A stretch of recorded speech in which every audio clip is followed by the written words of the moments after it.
The lucky country, where the land is as diverse as its people, where the world's oldest culture continues, and where thousands arrive seeking new opportunities. This is Australia. But while we always call Australia home, we know that there are areas we need to change. As we take you through our two projects, the Nubala Yugul Education Centre and the Women's Creative Hub, let us show you a side of Australia you don't often see. At Enactus Macquarie, we recognise the power to uplift our beneficiaries. Keeping their needs at the core of our work, we strive to ensure that no one remains unlucky in the lucky country.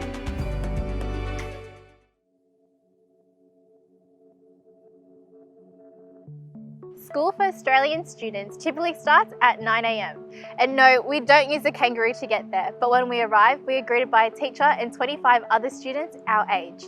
To ensure for top quality resources, $36 billion is invested into education each year.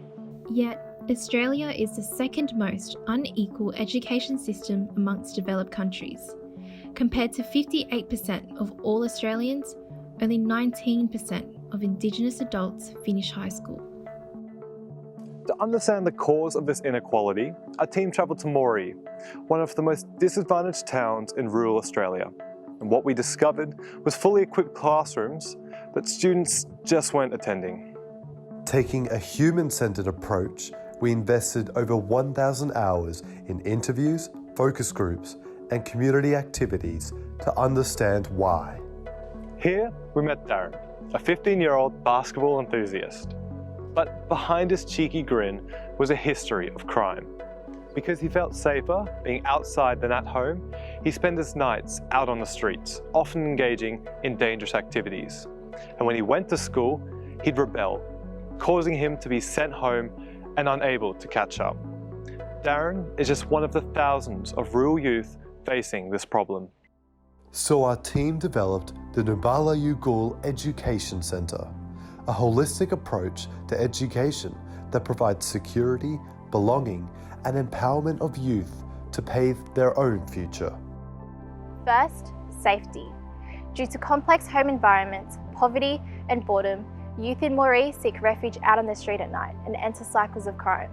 They are 24 times more likely to end up in prison than the rest of the population. To create a safe haven, our centre runs from 4 p.m. to 9 p.m. And to ensure good health and well-being, we partnered with Coles, one of Australia's leading supermarkets, for free meal incentives. Secondly, we needed to rebuild their trust and confidence in the education system. Under the current 1 to 25 teacher to student ratio, it's hard to help every troubled child. So our centre has one mentor for every 5 students to build stronger connections and support. For students who don't have access to technology, we also partnered with Travel Beyond Group, who provided PCs and printers, aiding a more interactive learning experience. To establish trust, we partnered with Hands and Feet, who have been working with the community for over 20 years and who provide mentors for the centre. Through our networks, we also hired Steve, who had a background in education and moved to Macquarie to deliver the program. Next, while we help students from 8 to 17 years old, our classes are not based on age but on academic level, so students don't feel embarrassed asking for help. Since current schools don't include a First Nations perspective in learning, we wanted to provide students with pride and connection. So we collaborated with First Nations organisations to provide mentors and learning material.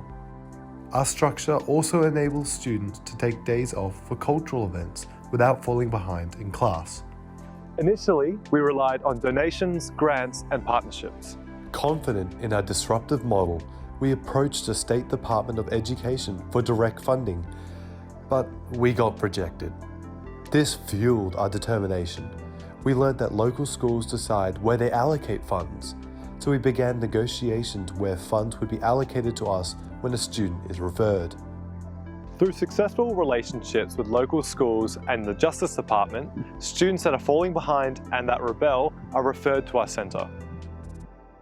Last year, our centre did not exist, but just 5 months after our first trip, we had 22 students enrolled for our pilot. We track improvements in grades, retention rates, and program completion. The long-term benefits are also assessed by collecting data on student pathways. For example, basketball enthusiast Darren. He had been released on bail, and it's been 4 years since Darren has been either willing or able to attend any school classrooms. So immediately we began building relationship. After the COVID-19 restrictions began to ease, he went immediately to 2/3 of his attendance with us, and for the last fortnight, almost 100%. While attendance at local schools is at 66%, our students average at 90%. Based on community interest, we project 20 mentors next year to allow us to help up to 100 students, with surrounding towns already expressing interest. With this success, we are proud to say that despite the initial rejection from the State Department, we are now working with them to endorse our program. This opens the doors to 2,000 rural towns forming part of our serviceable market, to 500,000 rural youth caught in the cycle of crime and educational disadvantage. Nubala Yugul goes beyond meeting educational standards. It reduces inequality, ensures the well-being of our students, and provides quality education. And through working with the community, it is able to break cycles of injustice and disadvantage. We recognise that mainstream systems don't meet diverse needs and apply this understanding across projects. No one can deny the diverse beauty in the Australian landscape, but the beauty of the country lies in our people, who are as diverse as our land. With boundless plains to share, over 500,000 people migrate to Australia each year for new opportunities. Yet for those seeking refuge, these opportunities are in sight but out of reach.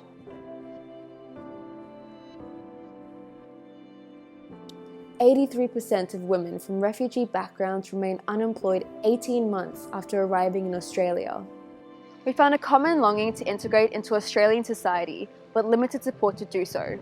Current services encourage women to seek jobs, but are unable to provide them with a sense of belonging and community, leaving the women still feeling alienated and alone. We partnered with the House of Welcome to build upon the Women's Creative Hub. The Hub empowers women from refugee and asylum-seeking backgrounds by providing a safe space for social connection and income opportunities. While our partner manages daily operations, our team develops opportunities to transition the women into society. In this past year, our weekly visits to the Hub, including interviews, focus groups, and surveys, revealed a 90% increase in social confidence. With this, we were ready to take the next steps to help integrate the women by focusing on community engagement and creating a sustainable future for them and their families. To build community engagement after upskilling the women this year, they took the lead in hosting cooking and craft workshops. With each workshop, the women are able to build their leadership, communication skills, and refine their talents. From this, they are able to open their own market stall. 100% of the women were able to profit over $100 per day, with income going directly to the women. We wanted to ensure the women could test consumer interest in their product with no financial risk. So the Hub covers all overhead costs, after which the women can decide if they want to open a permanent store. To build a sustainable future, we realised the potential in the women's passion for cooking and a lack of flexibility in employment options. So, after crowdfunding for seed capital, our team launched a little something, connecting the women to catering opportunities.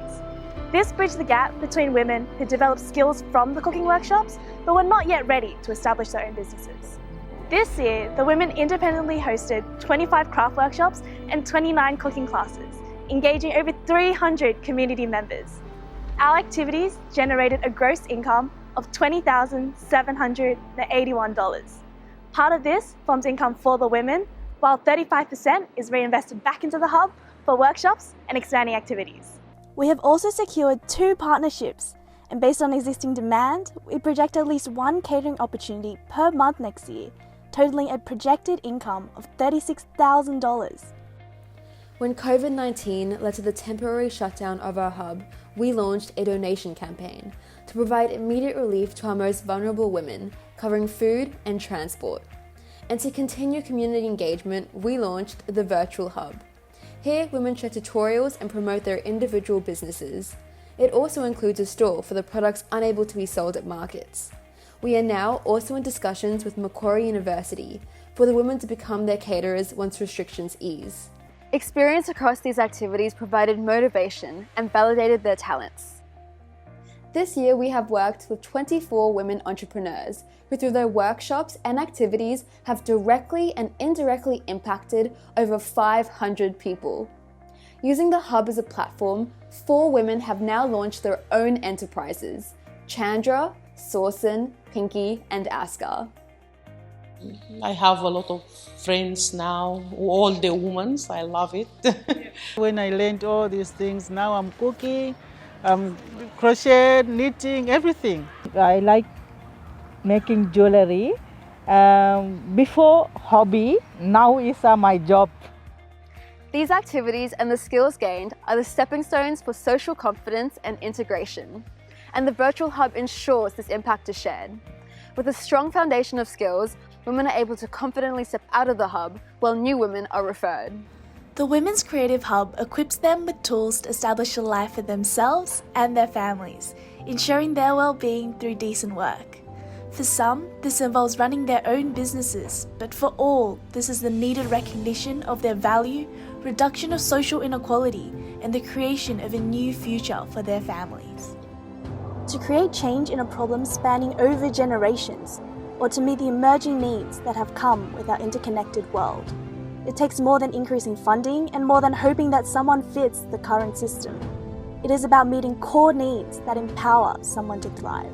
In every community, there is work to be done. In every nation, there are wounds to heal. And at Enactus Macquarie, we have the power to do it.